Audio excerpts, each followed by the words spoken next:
Isang mapagpalang araw po sa ating lahat. Magandang araw at magandang gabi. Mega love shoutout po dyan sa mga solid supporters ng EDC, mga silent viewers at mga OFW. Shoutout po. At so ayun, new update. Edu, kinausap ng nanay ni Beyonce patungkol sa pagpaprank kay Beyonce at Edu humingi ng sorry sa magulang ni Beyonce. So yan po yung ating tatalakayin ngayong gabi mga kalinga. Pero bago po yan, kung bago ka pa lang sa aking munting YouTube channel, palike, share and subscribe na rin po at pakipindot na rin po ng notification bell para lagi po kayong updated sa aking video. At paalala rin po bago po tayo magbigay ng ating mga opinion, pakitapusin po muna ang kabuuan ng video para akmang ating mga komento. At lagi din po nating suportahan ang founder ng Kalingap na si Kuya Bal Santos Matubang at sana po ay marami pa po sila matulungan, yung mabigyan po ng pabahay, scholarship at ganoon din po si Kalingap Prab at Ate Edna Vlogs at Jackie Tapia. Wag po sana tayo magsasawang sumuporta mga Kalingap. At so ayun po, new update po tayo.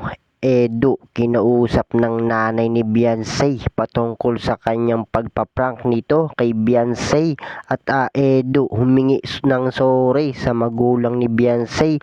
So samahan niyo po akong talakayin at alamin mga kalingap. Pero bago po yan, maibang dako po muna tayo mga kalingap. Pag-usapan po muna natin ang EDC.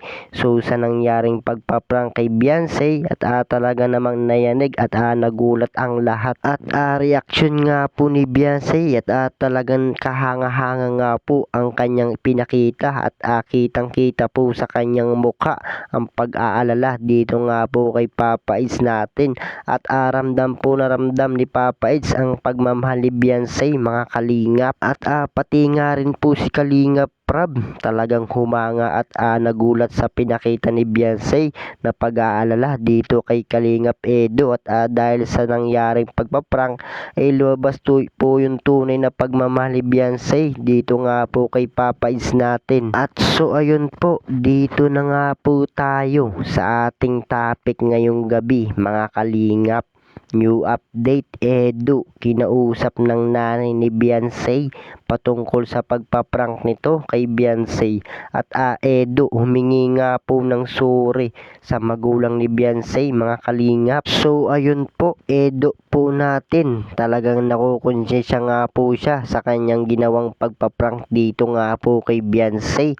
At natakot nga rin po ito at baka nga raw po may mangyaring masama kay Beyonce at baka nga raw po ito ay mawala ng malay mga kalingap. At Papa Eds po natin humingi na nga po ng sorry sa magulang ni Beyonce na hindi na nga po niya uulitin pa at hindi na nga po niya raw sasaktan itong si Beyonce. At syempre mga kalingap, pagdating po sa mga ganyang bagay, lalo na nga po yung mga totoong nangyayari na, halos hindi na nga po makatingin or mahina nga po ang loob ni Beyonce. At kumbaga mga kalingap naaswa nga po siya sa mga ganyang bagay, lalo na nga po yung mga totoong aksidente mga kalingap. At dahil sa pagpaprank nga po ni Papa Eds dito nga po kay Beyonce, nagulat at nag-alala nga rin po itong magulang ni Beyonce.